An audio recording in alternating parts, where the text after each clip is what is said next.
Doubtnut जो आप किसी भी सवाल में अटके गए हो या आपसे सॉल्व नहीं हो पा रहा है तो बस आप उस क्वेश्चन का फोटो लेना है, क्वेश्चन को क्रॉप करना है और 5 सेकंड के अंदर उसका वीडियो सॉल्यूशन मिल जाएगा। फिर चाहे आपका क्वेश्चन होमवर्क का हो, सीबीएसई बोर्ड का हो, यूपी, बिहार, महाराष्ट्र, राजस्थान, एमपी या अदर बोर्ड का हो, चाहे आईआईटी, जेईई, नीट या क्लास 30 से 12 तक का हो, इन सभी सवालों का जवाब मिलेगा डाउटनेट ऐप पर। या फिर कोई भी सब्जेक्ट हो, physics, chemistry, math, biology, science, आपके सभी सवालों का जवाब मिलेगा डाउटनेट पर। साथ ही डाउटनेट पर क्लास 9वीं से 12वीं तक के बच्चों के लिए चल रही है हिंदी व इंग्लिश मीडियम के लिए लाइव क्लासेस, यानी अब पूरी पढ़ाई होगी डाउटनेट ऐप पर। 3 करोड़ से भी ज़्यादा बच्चे डाउटनेट ऐप पर पढ़ाई कर रहे हैं। आप भी जाइए और डाउटनेट ऐप को डाउनलोड कीजिए। नमस्कार दोस्तों, आज मैं आपके लिए एक एनटीएससी का मॉडल पेपर लेके आया हूं, तो प्लीज़ आप इस वीडियो को पूरा देखना। ये वीडियो थोड़ा बड़ा हो सकता है क्योंकि इसमें मैंने पूरा एक्सप्लेन किया है आपको हर क्वेश्चन का, तो वीडियो को पूरा देखना और वीडियो को अभी से लाइक कर दो। इस वीडियो का लाइक टारगेट है दोस्तों 500 लाइक, इस वीडियो का टारगेट है 500 लाइक आपको करने हैं, ठीक है। तो वीडियो को स्टार्ट करें और चैनल को भी सब्सक्राइब कर लें। सब्सक्राइब नीचे दबाना है, ठीक है, नीचे रेड कलर का बटन है उससे दबा लीजिए, क्योंकि एनटीएससी की संपूर्ण तैयारी हमारे चैनल के माध्यम से कराई जा रही है। तो वीडियो को लाइक बनता है और चैनल को सब्सक्राइब बनते हैं। आप चैनल को सब्सक्राइब नहीं करते हो, ना ही वीडियो को लाइक करते हो। हम कितनी मेहनत से आपके लिए वीडियो बनाते हैं, आपके लिए क्वेश्चन सॉल्व कराते हैं। तो चलिए वीडियो को स्टार्ट करते हैं। यहाँ पर मैं आपके लिए पहले एक सेट का मॉडल पेपर लेके आया हूँ, ठीक है। सेट का यानी कि स्कॉलस्टिक एप्टीट्यूड टेस्ट, शैक्षिक योग्यता परीक्षण, जो कि 100 नंबर का आएगा और 100 प्रश्न इसके अंदर पूछे जाएंगे। मैट का पेपर मैं आपके लिए सेकंड वीडियो के अंदर लेके आऊँगा, ठीक है। तो अब इसके अंदर मैं पूरा एक्सप्लेन करने वाला हूँ। तो पहला यहाँ से पहला क्या प्रश्न हमारा है, एक एथलीट 200 मीटर व्यास के वृत्तीय पथ का एक चक्कर 40 सेकंड में पूरा करता है, 2 मिनट बाद उसका विस्थापन कितना होगा। दोस्तों पहले मैं आपको बता दूं कि आपका ये जो प्रश्न है, यानी कि इसमें आपके 100 क्वेश्चन आएंगे, जिसपे 40 तो आएंगे साइंस के, 40 आएंगे सोशल साइंस के एंड 20 प्रश्न आपके आएंगे मैथमेटिक्स के, ठीक है। तो अभी ये क्या है, ये फिजिक्स का क्वेश्चन है और फिजिक्स के क्वेश्चन के लिए मैं अलग से एक वीडियो क्रिएट करूँगा आपके लिए और वीडियो अपलोड करूँगा, ठीक है। तो 200 मीटर इसमें क्या दे रखा है, व्यास दे रखा है और 40 सेकंड में टाइम लगता है। तो 2 मिनट के बाद आपको इसका विस्थापन पूछा है, तो वो तो आप कर ही लोगे दोस्तों, ठीक है। तो ये प्रश्न था, किसी वस्तु के जड़त्व का माप। दोस्तों अगर आप एनटीएससी की तैयारी कर रहे हैं और आप चाहते हैं कि आपको ऑनलाइन टेस्ट देना है इनकी क्विज के रूप में, तो दोस्तों आपको आना है rnstudymasala.com की वेबसाइट पर। आपको गूगल पे लिखना है www.rnstudymasala.com। इस पर आपको क्विज मिलेंगे। अब आप जैसे स्क्रॉल करोगे यहाँ पर आप एनटीएससी की क्विज खेल सकते हैं। अब यहाँ पर देख सकते हैं कि एनटीएससी एग्ज़ाम क्विज 2020, जैसे कि मुझे यहाँ पर जनरल साइंस का क्विज पार्ट 1 देना है, तो मैं यहाँ पर क्लिक कर दूँगा और यहाँ पर मैं नीचे आऊँगा और उसके बाद दोस्तों यहाँ पर आपको स्टार्ट पर क्लिक करना है और आपको यहाँ पर अपना नेम डालना है। जैसे कि मैं यहाँ पर नेम डाल देता हूँ, जैसे कि मैंने डाला राम, ठीक है। तो इसके बाद यहाँ पर आपको नेक्स्ट के बटन पर क्लिक करना है। जैसे आप नेक्स्ट पर क्लिक करोगे तो ये देखिएगा, ये आपके सामने क्विज ओपन हो जाएगा। जैसे आप क्विज दे सकते हो, राइट कौन सा है वो पता चल जाएगा। और दोस्तों बाद में मेरे पास लिस्ट भी आती है कि किसने कितना अच्छा स्कोर किया है। तो आप सारे क्विज दीजिएगा और देखते हैं कि आपके कितने मार्क्स आए, वो मैं आपको नेक्स्ट वीडियो के अंदर बताऊँगा। जड़त्व का मापन क्या है, यहाँ पर इस क्वेश्चन का आंसर क्या है, 3 है, ठीक है। अब यहाँ पर हमें क्या पूछा है, इसका जड़त्व का मापन पूछा है। तो किसी वस्तु के जड़त्व का मापन क्या होता है, द्रव्यमान होता है, ठीक है। गुरुत्वीय त्वरण जी का मान बहुत ही इम्पोर्टेंट है। गुरुत्वीय त्वरण जी का मान सर्वाधिक कहाँ पर होता है, तो दोस्तों सर्वाधिक होता है पृथ्वी की जो ध्रुव है उत्तर और दक्षिण, उस पर सबसे ज़्यादा होता है। ऑप्शन नंबर बी बिल्कुल करेक्ट होगा। निम्न में से ऊर्जा का मात्रक नहीं है। दोस्तों ऊर्जा का मात्रक क्या है, कौन सा ऊर्जा का मात्रक नहीं है, तो दोस्तों ऊर्जा का मात्रक जूल है। वॉट यहाँ पर ऊर्जा का मात्रक नहीं है, क्योंकि दोस्तों ऊर्जा का जो वॉट है वो शक्ति का मात्रक है, यानी कि पावर का मात्रक है, तो ये वॉट नहीं है। अपश्रव्य ध्वनि की आवृत्ति का परास है, आवृत्ति की परास कितनी है, ये तो आपको 20 हर्ट्ज से कम है, ठीक है। यह ऑप्शन नंबर ए करेक्ट होगा। स्वच्छ जल से भरे बीकर में डुबोई गई पेंसिल प्रकाश के किस घटना के कारण मुड़ी हुई दिखाई देती है। दोस्तों आप कोई भी आपने मान लीजिए गिलास ले लिए, ठीक है। अब इस गिलास के अंदर आप चाहें तो इसके अंदर वाटर भर दिया, स्वच्छ वाटर, और एक पेंसिल ले लिया आपने, तो पेंसिल अगर आप इसके अंदर डालेंगे तो पेंसिल यहाँ से आपको मुड़ी हुई दिखाई देगी। क्यों मुड़ी हुई दिखाई देगी? क्योंकि अपवर्तन के कारण। किसके कारण? अपवर्तन के कारण आपको मुड़ी हुई दिखाई देगी। चलिए नेक्स्ट क्वेश्चन है हमारा, प्रकाश के वर्ण विक्षेपण की घटना किस प्राकृतिक घटना के लिए जिम्मेदार है? वर्ण विक्षेपण दोस्तों पता है ना कि किसमें होता है? इंद्रधनुष का बनना। इंद्रधनुष में 7 वर्ण होते हैं जो कि बनते हैं, और आप ही चाहे तो इसका एक प्रिज्म ले सकते हैं। एक प्रिज्म होता है जिसमें 7 वर्ण होते हैं। या फिर दोस्तों आपने देखा होगा, आपने जो कैसेट देखी होगी, कैसेट, ठीक है, आप जो डीवीडी के अंदर डालते हैं कैसेट, उसके अंदर देखा होगा गोल गोल होती है, और उसके अंदर यहाँ पर अलग अलग कलर होते हैं उसमें, जैसे रेड हो गया, ब्लू है, ठीक है, इस प्रकार से। चलिए मैं आपको आगे अब बताता हूँ और भी प्रश्न हमारे। 8वां प्रश्न बात करते हैं, तो ये जो प्लस माइनस किसके अंदर किस युक्ति के लिए प्रयुक्त होता है? दोस्तों ये आपको बहुत ही अच्छा सा प्यारा सा प्रश्न पूछा है। विद्युत सेल के लिए भी आता है, बैटरी के लिए भी आता है। तो इस क्वेश्चन का आंसर का ये देखिएगा, ये जो चिन्ह है ना आपने अगर राजस्थान बोर्ड से है तो मैं आपको बता देना चाहता हूँ, 10वां जो चैप्टर है उसके अंदर से ये प्रश्न पूछा गया, यानी कि विद्युत धारा से। और दोस्तों मैं आपको बता देना चाहता हूँ कि जिस बोर्ड का भी सिलेबस में कम हुआ है, कटौती हुई है, सिलेबस रिड्यूस हुआ है, तो वो अब की बार आपका एनटीएससी के अंदर नहीं पूछा जाएगा। जहाँ तक मुझे पता है कि राजस्थान के अंदर अगर एनटीएससी एग्जामिनेशन होगा तो उसके अंदर वो क्वेश्चन नहीं आएंगे। चलिए, विद्युत जनित्र में रूपांतरण होता है, किसका होता है दोस्तों? ये होता है आपका यांत्रिक ऊर्जा का विद्युत ऊर्जा में। सौर सेल बनाने के लिए उपयोग किसका होता है? तो दोस्तों किसका उपयोग होता है? ये होता है सिलिकॉन का। जब गैस में सर्वाधिक मात्रा में पाई जाने वाली गैस नहीं है तो कौन सी नहीं? Methane gas. तुल्य प्रतिरोध, बहुत ही अच्छा सा प्यारा सा प्रश्न यहाँ से आया है। तुल्य प्रतिरोध बताना है। जैसे कि मैं यहाँ पर तुल्य प्रतिरोध बताता हूँ। तुल्य प्रतिरोध आपको ज्ञात करना है। जैसे आपको मान लीजिए ये वाला दे दिया आपको, जैसे एक क्या बोलते हैं इसे, ये वाला आपको दे दे भाई कि तुल्य प्रतिरोध ज्ञात करना है इसके अंदर, यानी कि आपको बताना है, इसे ओम का फॉर्मूला लगाना है, ठीक है। एसीटोन की हथेली पर रखने में से कुछ समय पश्चात उसका ठंडक अनुभव होती है, क्या होता है? ये वाष्पीकरण है। कोरा में परिक्षीण प्रावस्था क्या है? ठोस एवं गैस है, ठीक है। अधातु कौन सी है? आपको अधातु बताना है दोस्तों। सोडियम अधातु है क्या? ऑर्गन है। तो यहाँ से अधातु क्या है? अधातु ऑर्गन अधातु, ऑप्शन नंबर सी यानी कि थर्ड। ये देखिए, एक आपको केमिकल रिएक्शन या फिर कोई भी आपको केमिकल रिएक्शन भी दे सकता है, केमिकल फॉर्मूला भी दे सकता है, सूत्र बताना, ठीक है। जैसे एलिमेंट है उनका भी सूत्र पूछ सकता है। तो सोडियम सल्फेट का सूत्र क्या है? तो दोस्तों सोडियम सल्फेट का सूत्र है Na2S, Na2SO4। ये सोडियम हो जाएगा, सल्फेट हो जाएगा। सल्फर के तीसरे कक्ष में इलेक्ट्रॉनों की संख्या कितनी होती है? तो 3 होती है। 3 क्या है? 3 यानी कि ऑप्शन नंबर सी 6 ना होगा, 6 होगी, क्या होगी? इलेक्ट्रॉनों की संख्या। अब अभिक्रिया बतानी है। देखिएगा इस अभिक्रिया में क्या है, कौन सी अभिक्रिया यहाँ पर आपको दिखाई दे रही है दोस्तों? ऊष्माक्षेपी, ऊष्माशोषी है या ऊष्माक्षेपी है? तो आपको पता होगा जिसमें ऊष्मा का अवशोषण होता है, तो वो आपको पता होगा कौन सी अभिक्रिया होगी। H+ आयन की सांद्रता में वृद्धि होने से क्या होता है? क्षारक की प्रकृति में बढ़ाई होती है। ये देखिए, अम्ल, क्षार एवं लवण, तो इसका ऑप्शन नंबर 4 अम्लीय प्रकृति क्या प्रकृति बढ़ती है। लोहे पर इस्पात को जंग से सुरक्षित रखने के लिए इसमें दोस्तों किसका लेपन किया जाता है? जिंक का लेपन किया जाता है, यानी कि जिंक है क्या? तो दोस्तों लोहे पर वो जंग नहीं लगती, ठीक है। तो आगे मैं आपको यहाँ पर बताता हूँ। तो देखिए, प्रोपनॉल कार्बनिक यौगिक में प्रक्रियात्मक समूह कौन सा है? तो इसका क्वेश्चन का आंसर होगा एल्डिहाइड। आधुनिक आवर्त सारणी के समूह संख्या 12 के प्रथम तत्व का संकेत क्या है? तो दो संकेत क्या है? इसका आंसर होगा ऑप्शन नंबर 2 यानी कि जिंक, Zn। निम्नलिखित में से संसर्ग यौगिक कौन सा है? तो दोस्तों संसर्ग यौगिक पूछा आपको, तो ऑप्शन नंबर 1 यानी कि CH और C4H। जल व लवणों का परिवहन पादप कौन सा दोस्तों? ये आपके है जाइलम उत्तक।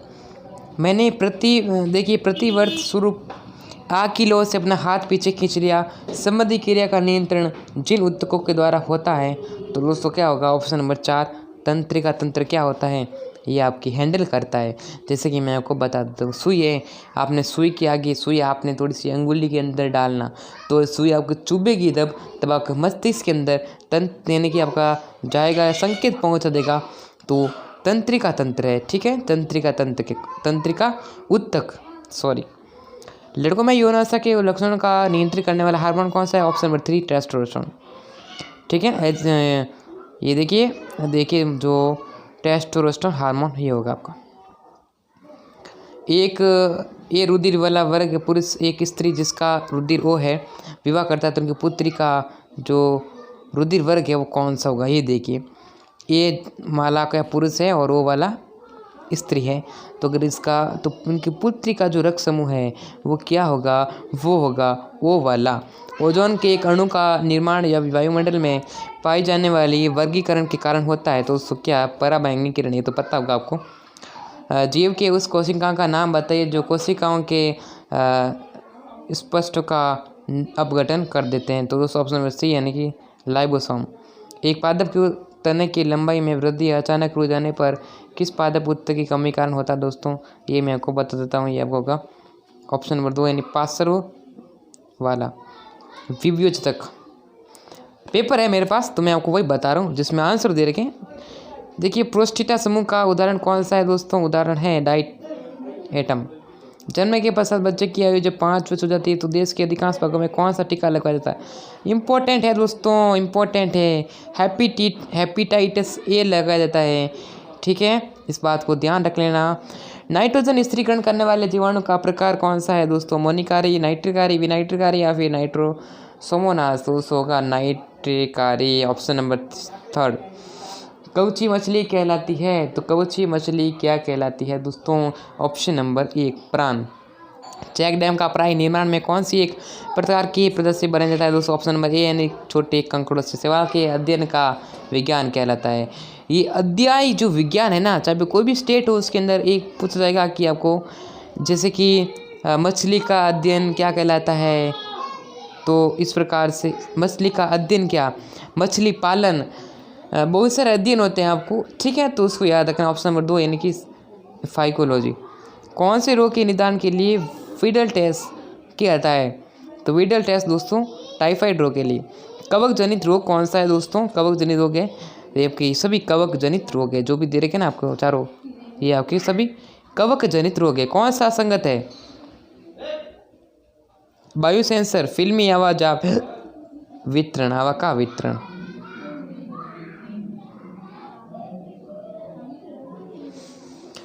इयान विल्बू ने किस वर्ष डॉली बेड का क्लोन तैयार किया? दोस्तों ये आपके हिस्ट्री के क्वेश्चन, साइंस के प्रश्न आते हैं 1997 के अंदर। गांधी जी द्वारा कृषि के क्षेत्र में प्रथम सत्याग्रह कहाँ पर किया गया था? सत्याग्रह दोस्तों याद रख लेना, चंपारण के द्वारा किया गया, चंपारण में, ठीक है। जर्मनी और इटली के एकीकरण में सबसे बड़ी बाधा देश कौन सा था? ये ऑस्ट्रिया था, बीच में आ गया था, ये था बाधा वाला। रंगभूमि के रचयिता कौन है? दोस्तों रंगभूमि के रचयिता है मुंशी प्रेमचंद। बंगाल विभाजन किस गवर्नर जनरल के काल में हुआ था? दोस्तों ये आपका लॉर्ड कर्जन। प्रथम विश्व युद्ध के पश्चात जर्मनी के साथ की गई संधि कौन सी थी? ये होगा वर्षा की संधि। दूरी राष्ट्र से क्या तात्पर्य है? Option A Germany, Italy, Japan, ये आपकी दूरी राष्ट्र है, ठीक है। ऑस्ट्रेलिया, इटली और जर्मनी, इटली, जापान। जर्मनी ने लीग ऑफ नेशंस की सत्यता कब छोड़ी? ऑप्शन नंबर 2 यानी कि 19 स्थिति में। जेम्स ऑगस्टन हिकी ने 1917 ईस्वी में किस शताब्दी पत्रिका का संपादन किया था? दोस्तों ये आपका ऑप्शन में 2 बंगाल गजट। इटली के एकीकरण में तलवार किसे कहा जाता है? तो दोस्तों गैरिबॉल्डी का, ये बहुत ही महत्वपूर्ण था। हिंदू स्वराज्य पुस्तक किसके द्वारा लिखी गई थी? ये दोस्तों महात्मा गांधी। दो नदियों के बीच की भूमि का, जिसे स्थल बोल सकते हैं, 2 नदियों की भूमि का जल ग्रहण क्षेत्र क्या बोलते हैं? दोआब कहलाते हैं। जल प्रवाह की दिशा के आधार पर कौन सी नदी शेष 3 नदियों से भिन्न है? दोस्तों ऑप्शन नंबर 2 कावेरी नदी। मोटर गाड़ी निर्माण उद्योग के निम्न प्रसिद्ध स्थानों को भौगोलिक स्थान के बताना है, जैसे जमशेदपुर है, गुड़गांव है, पुणे है, हैदराबाद है। तो ऑप्शन नंबर 4 होगा, यानी 2A की इसका क्रम है, इसको याद रखिएगा। इनमें से कौन सी फसल के रोपण में कृषि पद्धति नहीं अपनाई जाती है दोस्तों? गन्ना के फसल के अंदर रोपण कृषि पद्धति नहीं अपनाई जाती है, बाकी सब में अपनाई जाती है। राष्ट्रीय राजमार्ग 8 यानी कि NH8 नेशनल हाईवे 8 कौन कौन से शहर जोड़े गए हैं? तो दोस्तों इसमें आगरा, ये देखिए हर बार चाहे कंपटीशन एग्जामिनेशन हो, चाहे छोटे बड़े NTSC एग्जामिनेशन के अंदर ये भी क्वेश्चन निकल सकता है, तो इस क्वेश्चन को ज़रूर से याद रखिएगा।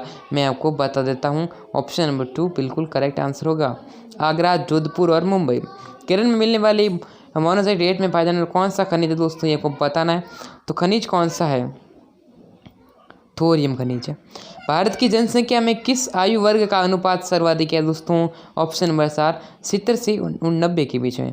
अब इसको सुमेलित करना है, ये आपका पेपर राजस्थान का, यानी कि बता देता हूँ मैं आपको, राजस्थान का है। तो चिल्का झील कौन सी है? सबसे बड़ी मिट्टी पानी की झील है, या फिर मैं आपको इस क्वेश्चन का आंसर बता देता हूँ, ऑप्शन नंबर 2 यानी कि चिल्का झील है, जो कि बांध निर्मित झील है। फिर दूसरा बात करें, ये आपका होगा ग यानी कि लेगून झील है। तीसरे की बात करें तो इक्खा होगा, यानी कि आपका बांग। ये देखिए दोस्तों, इस क्वेश्चन का जो आंसर है, सबसे बड़ी मिट्टी पानी की झील है राणा प्रताप सागर झील है, और ये आपको इस प्रकार से कर सकते हैं दोस्तों। वुलर झील है, लवणी झील होती है, ठीक है। चलिए, स्वेज नहर के खुलने से क्या हुआ दोस्तों? यहाँ पर ऑप्शन नंबर 3 यानी कि भारत व अफ्रीका के मध्य दूरी कम हुई है। कोरिलेशन कल है, क्या है दोस्तों? बताना है, ऑप्शन नंबर 1। इनमें से कौन सा विषय संघ सूची में शामिल किया गया है दोस्तों? संघ सूची के अंदर शामिल किया गया है कृषि।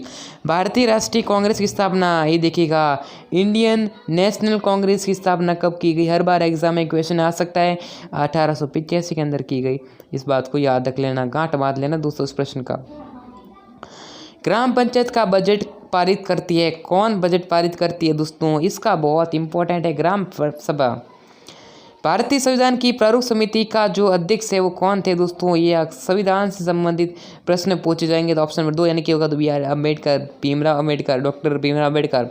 इनमें से कौन सी संसद का हिस्सा होता तो पर किसी का सदन का सदस्य नहीं होता दोस्तों? ऑप्शन नंबर 2 राष्ट्रपति। भारत में संविधान की व्याख्या करने का अधिकार किसको है? तो दोस्तों उच्च न्यायालयों को है। डॉक्टर भीमराव अम्बेडकर ने किस मूल अधिकारी को संविधान की आत्मा व हृदय कौन से मूल अधिकार को कहा है? संवैधानिक उपचारों का अधिकार को क्या बोला है? आत्मा का हृदय बोला है। अगर पूछ लिया किसने बोला है तो आपको बताना है, डॉक्टर भीमराव अम्बेडकर। क्या बोला है? तो आत्मा व हृदय। चलिए नेक्स्ट क्वेश्चन, निम्नलिखित में से या फिर निम्न में किसका लक्ष्य राजनीतिक सत्ता प्राप्त करना होता है? तो दोस्तों राजनीतिक दल का। संयुक्त राष्ट्र की सुरक्षा परिषद में स्थायी सदस्यों की संख्या कितनी है? तो दोस्तों स्थायी सदस्यों की संख्या 5 है। धर्म को राष्ट्र का आधार मान लेने पर राष्ट्रवाद को खतरा होता है सांप्रदायिकता का। अगला प्रश्न यहाँ से हमारा है, निर्धनता एवं बेरोजगारी संबंधित आंकड़े कौन सी संस्था एकत्र करती है? तो दोस्तों राष्ट्रीय प्रतिदर्श सर्वेक्षण संगठन, ये वाला ऑप्शन नंबर 3। मानव विकास सूचकांक HDI का मापदंड निम्न में से नहीं है, तो निर्धनता नहीं है। महात्मा गांधी राज्यकार रोज, ये देखिएगा, ये मनरेगा है। महात्मा गांधी राष्ट्रीय रोजगार गारंटी कार्यक्रम किस वर्ष लागू हुआ दोस्तों? इसका इम्पोर्टेंट भी है, 2005 के अंदर लागू हुआ था। ऑप्शन नंबर 2 बिल्कुल करेक्ट आंसर। बफर स्टॉक में सरकार क्या कार्य यानी संग्रह करती है? तो क्या संग्रह करती है? गेहूं व चावल का भंडार। व्यावसायिक बैंकों की औपचारिक शाख वितरण कार्य प्रणाली एवं नियंत्रण रखने वाली संस्था कौन सी है? इंडियन यानी कि जो भारतीय reserve bank, Indian reserve bank. Bharat का राष्ट्रीय वृक्ष कौन सा है? राष्ट्रीय वृक्ष पूछा है भारत का, वटवृक्ष, बरगद, वटवृक्ष। ये देखिएगा, ये इतनी महत्वपूर्ण, यहीं से भी इम्पोर्टेंट क्वेश्चन निकल के आ रहा है। विश्व पर्यावरण दिवस कब मनाया जाता है? यहाँ से अगला प्रश्न हमारा है, देश का प्रथम मरु वानस्पतिक उद्यान कहाँ पर स्थापित किया जाएगा? तो कहाँ पर स्थापित किया जाएगा, इस क्वेश्चन का करेक्ट आंसर आपको बताना है। तो जैसे कि यहाँ पर देश का जो प्रथम मरु वानस्पतिक उद्यान कहाँ पर है? तो दोस्तों जोधपुर के अंदर, ये राजस्थान के अंदर जोधपुर के अंदर पड़ता है। अकबर के नवरत्नों में राजपूताना के कौन से कवि थे? तो कौन से कवि थे ये आपको पता है, अबुल फजल। कौन थे? अबुल फजल। तो नेक्स्ट क्वेश्चन हमारा यहाँ से अगला है। तो आगे का प्रश्न दोस्तों पहुँचो हम, कि जो नवरत्न में राजपूताना के कौन से कवि थे, इसका बताना आपको। ये आपका अबुल फजल हो जाएगा। अगला प्रश्न यहाँ से लेते हैं हम अपना। तो बहुत सारे जो भी इम्पोर्टेंट प्रश्न बन रहे हैं वो मैं आपको बता रहा हूँ। कर्क रेखा राजस्थान के किस जिले के मध्य से गुजरती है? कर्क रेखा पता है राजस्थान के अंदर गुजरती है, लेकिन कौन से जिले के मध्य से गुजरती है? बांसवाड़ा से गुजरती है। कहाँ पर गुजरती है? बांसवाड़ा। अब यहाँ से सामाजिक विज्ञान के प्रश्न समाप्त होते हैं और अब हम यहाँ पर अपने गणित वाले प्रश्न की तरफ चलते हैं।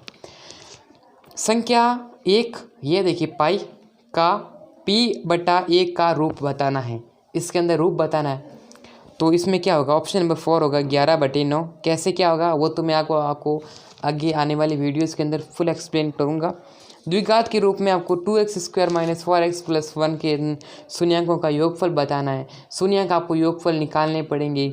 शून्यांकों का योगफल और इसका गुणनफल, यानी कि आपको इसका योगफल भी पूछ लिया जाता है और इसका आपको गुणनफल भी पूछ लिया जा सकता है। तो दोनों में से एक आपको करना है। तो यहाँ से निकल कर हमारा 2 प्रश्न निकला है। इसका सॉल्यूशन के लिए लिंक मैं दे दूंगा आपको। अगर मैं वीडियो बनाता हूँ तो लिंक डिस्क्रिप्शन में मिल जाएगा, वहीं से आप विजिट कर सकते हो, उस वीडियो को देख सकते हो। समीकरण y = kx का एक हल है, ये देखिएगा ये है, तो को k का वैल्यू ज्ञात करना है। तो इसका क्या है? ये एक समीकरण है, इसका हमें हल निकला है, तो हमें k की वैल्यू ज्ञात करनी है। तो इसका आपको बताना है। महेश व उसकी भाई की वर्तमान आयु का अनुपात 3/4 है। 3:4 है। 6 वर्ष पश्चात उसकी आयु का अनुपात 5:6 हो जाएगा। तो उसकी अभी वर्तमान के अंदर आयु क्या है? आयु वाले एज रिलेशन वाले क्वेश्चन पूछे जाते हैं। एक वृत्त जिस तल पर स्थित है उसे कितने भागों में विभाजित करता है? तो इसका आंसर होगा ऑप्शन नंबर 2, यानी कि 3 होगा शायद। अब ये मैथमेटिक्स के जो भी प्रश्न हैं, गणित के जो भी क्वेश्चन है मैथमेटिक्स के, तो वो मैं आपको एक अलग सेपरेट वीडियो बनाऊंगा, उस वीडियो के अंदर मैं आपको बता दूंगा। तो ये तक के लिए वीडियो को लाइक कर दीजिए अभी तक। और अब अगले प्रश्न की तरफ चलते हैं। अगला प्रश्न हमारे यहाँ से क्या है और क्या निकल के आ रहा है। इस आकृति के अंदर आपको ABC है, जिसमें B है आपका 71 डिग्री का कोण है, C इसमें 29 डिग्री का कोण है। तो आपको इसमें आपको बताना है D की वैल्यू, D का आपको मान बताना है, यानी कि कोण BDC की वैल्यू बताना। कितना आएगा कोण? तो D की वैल्यू कितना आएगा ये आपको बताना है। समांतर श्रेणी 5/2 - 1 का 15वां पद बताना है। ठीक है, ये आपका समांतर श्रेणी का फॉर्मूला याद करना है, चाहे वो समांतर श्रेणी का पूछे। समांतर श्रेणी आपका अच्छा टॉपिक है, सभी के अंदर आता है और इसका एक क्वेश्चन तो जरूर बनता है। फिर त्रिभुज का क्षेत्रफल ज्ञात करने हैं, तो हीरो का सूत्र है दोस्तों, हीरो का सूत्र बताना है। तो हीरो का सूत्र कौन सा होगा? ये देखिए, ये वाला नहीं होगा, ठीक है, ये वाला नहीं होगा, ध्यान दीजिएगा। त्रिभुज के अंदर ये ले लगेगा S, फिर S - A, फिर S - B और S - C। तो ब्रैकेट बंद है, ठीक है, ब्रैकेट क्लोज कर दिए गए हैं, ठीक है। Option number 4। 2 समरूप त्रिभुजों के क्षेत्रफलों का अनुपात 49:81 है, तो इनकी संगत भुजों का अनुपात बताना है। संगत भुजाओं का अनुपात बताना है। ये 10th के अंदर आप पढ़िएगा, अच्छे से मेंशन किया गया है। ये वाला 10th का क्वेश्चन है और ये वाला 9th का प्रश्न है। शंकु के आकार के एक तंबू की ऊंचाई 10 मीटर है और इसके आधार की जो त्रिज्या है यानी कि R है, H कितना दे रखा है? S दे रखा है 10 और इसकी जो R दे रखा है यानी R दे रखा है वो दे रखा है 24। तो तंबू की ऊंचाई, तिर्यक ऊंचाई याद करनी है, फॉर्मूला लगाना है, डायरेक्ट फॉर्मूले जो क्वेश्चन है वो मेंशन करना है, आंसर निकल जाएगा। sin 2a = साइन, यानी कि आपका साइन दे रखा, देखिए sin 2 = यहाँ पर दिखेगा और आपको a किसके बराबर है? ऑप्शन नंबर 4 होगा 90 डिग्री। बेलन का वक्र पृष्ठीय क्षेत्रफल। अब डायरेक्ट आपको क्वेश्चन नहीं पूछकर सीधा ही आपको ये सूत्र वाला फॉर्मूला पूछ लिया कि फॉर्मूला बताओ, तो ये देखिए डायरेक्ट भी बनते हैं प्रश्न। दिए गए प्रेक्षणों में सबसे अधिक बार आने वाला प्रेक्षण का मान कौन सा है? तो मान बहुलक है, यानी कि सबसे ज़्यादा मैं बताता हूँ तो मान बहुलक होगा। सूर्य का उन्नत्यांश क्या होगा? ये दोस्तों अभी ये गणित वाले प्रश्न आप देख लेना, वीडियो बहुत बड़ा बन रहा है इस कारण से, ओके। प्रायिकता वाला भी प्रश्न आपको लेना है और यहीं से मैंने सारे आपको प्रश्न बताए। तो इस वीडियो के अंदर मैंने आपको जो सेट के स्कॉलर स्टेट एप्टीट्यूड टेस्ट के NTC के वेरी इंपॉर्टेंट प्रश्न बताए, एक मॉडल पेपर बताया और चांस हो सकते हैं कि इनमें से भी आपके प्रश्न बन सकते हैं। ये मॉडल पेपर केवल आपको बताने योग्य है, ऐसा नहीं है कि इस पेपर का, यानी कि ऐसा नहीं है कि ये पूरा पेपर ये सेम आ जाए, ये आपका केवल मॉडल पेपर है। It is only model paper given by me. ठीक है, ये मेरे द्वारा बनाया गया है, आपको दिया गया है। और अगर आप चाहते हो इस मॉडल पेपर चाहना तो लिंक मिल जाएगा डिस्क्रिप्शन में, वहाँ से मैं आपको मॉडल पेपर दे दूँगा। तो आज के इस वीडियो के लिए इतना ही, हम फिर मिलेंगे नेक्स्ट वीडियो में, तब तक लीजिए।